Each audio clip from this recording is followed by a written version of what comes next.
Hello বন্ধুরা, good morning. আমি এখন ব্রাশ করতে চলে এসেছি। এইমাত্র ঘুম থেকে উঠলাম। আর আজ আমি এসেছি আমার দিদি বাড়ি।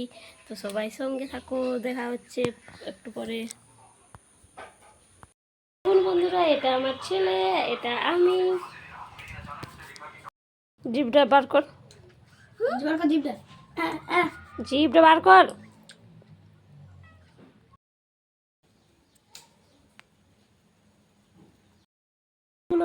আমার দিদির দুটো ছেলে, তারা কি কি করেছে, বেলুন নিয়ে পুরো জল ভর্তি করে রেখে দিয়েছে। ওটা নাকি খেলবে, বেলুন ফাপড়া ফাপড়ি।